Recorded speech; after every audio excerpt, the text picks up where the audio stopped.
Topic one, Richard, let's move on. Net zero for Saudi Arabia and the climate change summit, which started earlier this week. Saudi Arabia has pledged to achieve net zero emissions by 2060. The announcement was made in a speech Saturday by Crown Prince Mohammed bin Salman at the Saudi Green Initiative, an event in Riyadh timed to take place just before this weekend's climate change summit, which starts Sunday in Glasgow. Saudi Arabia also said it would accelerate its carbon target this decade and aim to produce half of its power domestically from renewables by 2030. That's ambitious. 2060 is a decade after the United States promised to reach net zero. The announcement makes it clear that Saudi Arabia will still export oil and continue as a reliable supplier and market regulator during the transition. Richard, can you talk a little bit more about what's in this big plan and where the Saudis go from here? This is a lot to unpack. When I was executive director of the Middle East Policy Council, I had opportunity to work with Chaz Freeman for a decade. Chaz Freeman was the U.S. ambassador to Saudi Arabia during the Gulf War. He was a lot more than that. He's a decorated diplomat, a terrific career. He's a successful businessman and author, one of the brightest guys I know. But he used to comment, and this was back in the day, that the Saudis were born without a PR gene, which was true. I mean, they were reluctant to engage. They were hypersensitive. They really weren't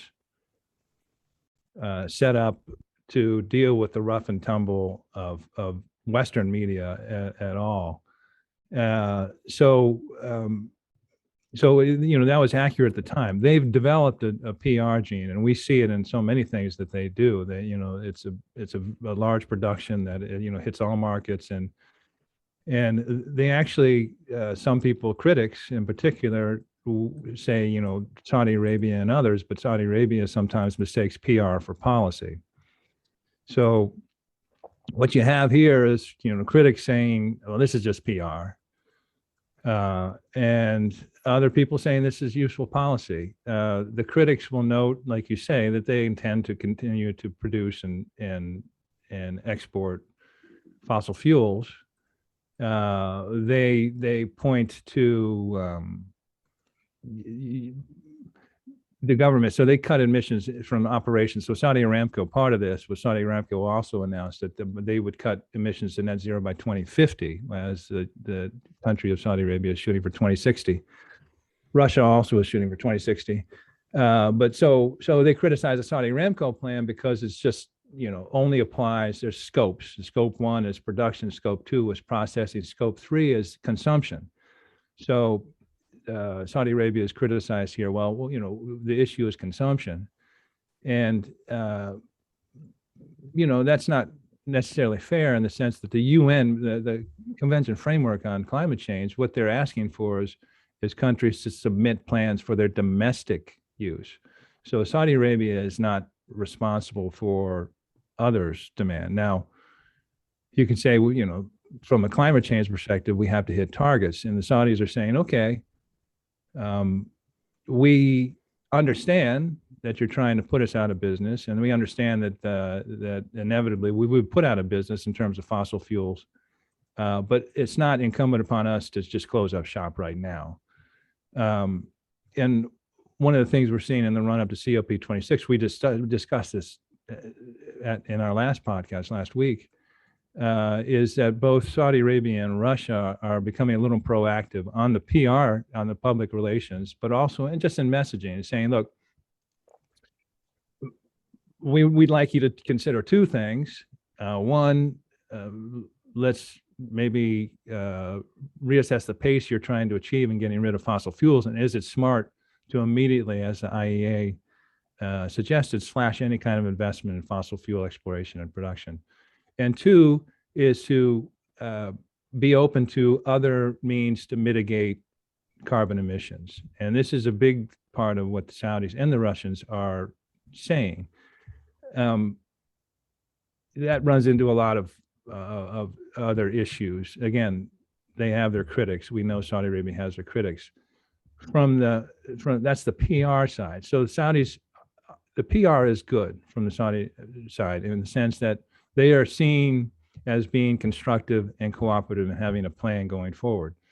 This is a departure from sort of digging into heels and slow rolling in previous COPs and just in general.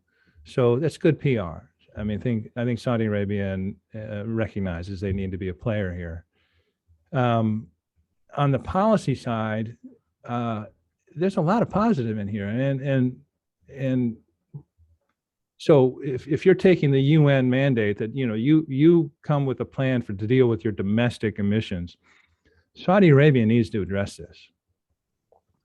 Decarbonizing Saudi Arabia would be a big achievement. I mean, the kingdom is the world #4 consumer of oil, and that's way out of proportion to the economy, which is the 20th biggest, and its population, which is 41st. On a per capita basis, Saudis emit as much carbon as Americans, so that's just over 15 metric tons a year. But this is interesting here. The kingdom uses 3.5 million barrels per day of oil and gas liquids for its energy mix. This is power generation in particular, almost exclusively. So, I mean, that's on a par with, that 3.5 million barrels per day is on a par with Japan, Russia, Germany, and Brazil, that's an enormous amount of emissions for a country of 34 million. When you're looking at a country like Brazil, it's 213, or Russia, 146. So, if Saudi Arabia can get a handle on its emissions, that's a real contribution. The issue with the Saudi approach, and one thing that the people, critics again point to is, all right, what the Saudis are saying, we're going to do this. And we have a vocabulary thing here. We refer to it as circular carbon economy, carbon capture economy. There's a CCUS, which is capture, carbon use, and storage. Let's just all call it the carbon capture economy, because it alludes to the same goal. Saudi Arabia feels like it can use this to really mitigate its carbon emissions. The issue is this is still nascent. The technology is still nascent. It's not widely used. It's also expensive to employ. As it happens, Saudi Arabia might be actually uniquely well suited to using carbon capture. They have, their geology is such that they have all sorts of depleting oil fields that can sequester carbon. They have a lot of space to do it. Most of their emissions are localized into industrial complexes and processing. So, the capture is a little more easily done. So, when they say this is a possibility, it may very well be a possibility. And of course, they're moving on to, Saudi Aramco and others are part of their thing is that there'll be 50% renewable energy by 2030, which is earlier. And the energy minister recently said, well, hey, we may beat 2060. We don't know. But a lot of it is dependent on technology and obviously moving to renewables. And as the Saudis are moving into hydrogen, all of these are, at least carbon capture and hydrogen, all of these at the moment are expensive and still have in terms of their technology evolution, still have a little ways to go. So they're placing a big bet based on these things. Nonetheless, they're placing a big bet and they're making a commitment. It does matter that they reduce their carbon emissions because they emit a lot.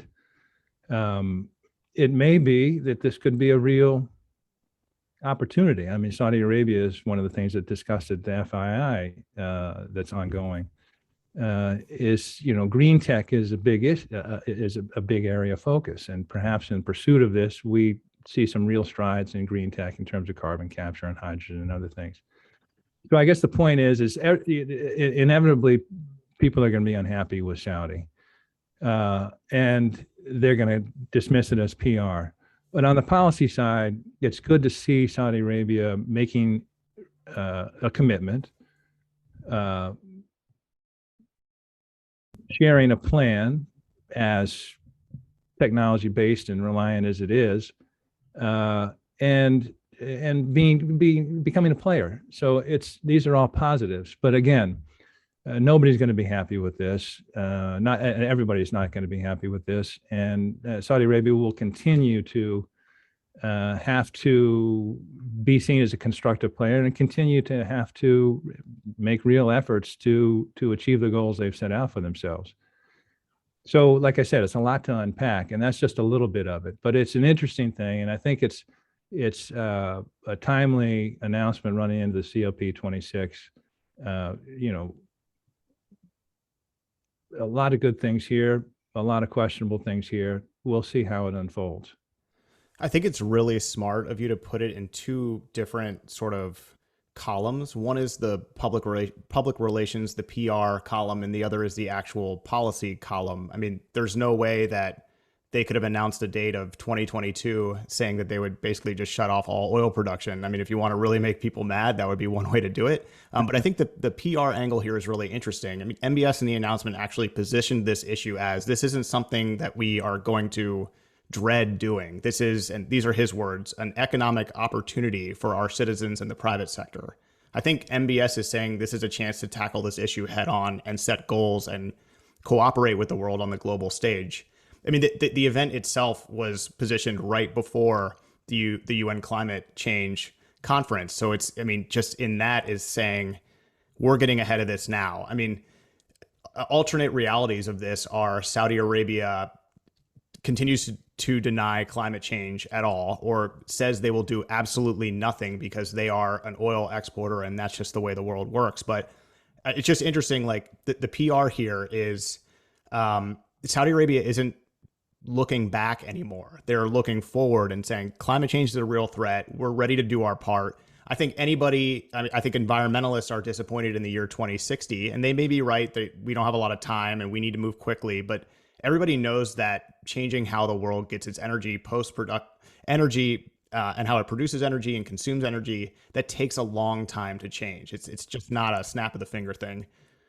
That's just the PR side of this. And I think it was MBS personally made the announcement saying, this is what we're going to do. This is an opportunity. Let's take advantage of this. Let's invest accordingly.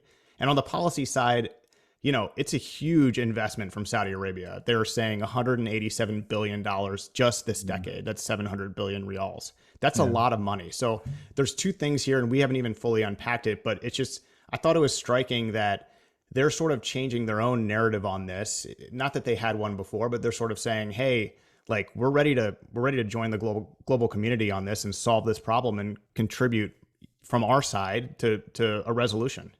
I think it's a great point that you make, and that, right, like you said, that 187 billion over 10 years. They've also, you know, started or introduced a 10 billion investment fund that will be looking at green tech in particular, but you know, people who want to invest.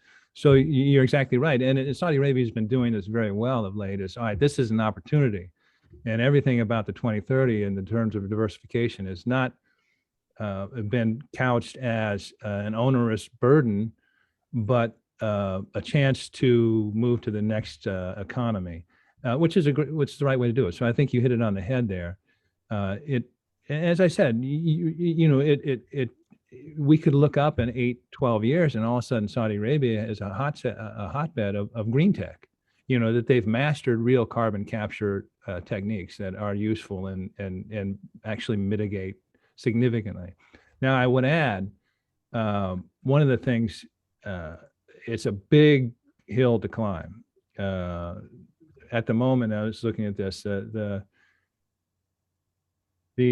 terms of carbon capture amounts, today about 40 million metric tons of carbon is captured per year.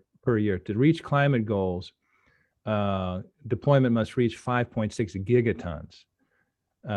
So as I said, it's a big hill to climb, but you know, to return to the beginning, the UN says, let's see your domestic proposition. What are your goals? And that's what Saudi Arabia is talking about. This is what we're emitting, and they're a big emitter. This is what we want to cut. The world itself will have to deal with the consumption of oil, and you know, the sooner you put Saudi Arabia out of business from, you know, climate change perspective, people will advocate that. But again, the Saudis don't need to immediately close up shop. No, and there's Don't there's a feel like lot they in should. there's a lot in Vision 2030 and from 2016 when it was announced that sort of hinted at this new posture. I mean, it's all about sustainably developed tourism projects and investment in green tech, like you just mentioned. I mean, the investment in Lucid and the designs to eventually build batteries and cars, electric vehicles in Saudi Arabia, it's just completely unheard of if you were to mention that a decade ago. And last week we discussed an Australian firm investing $3 billion into mining specific metals that Saudi Arabia has that are used in batteries. So it's sort of like been building to this moment. So just it was very interesting to see that this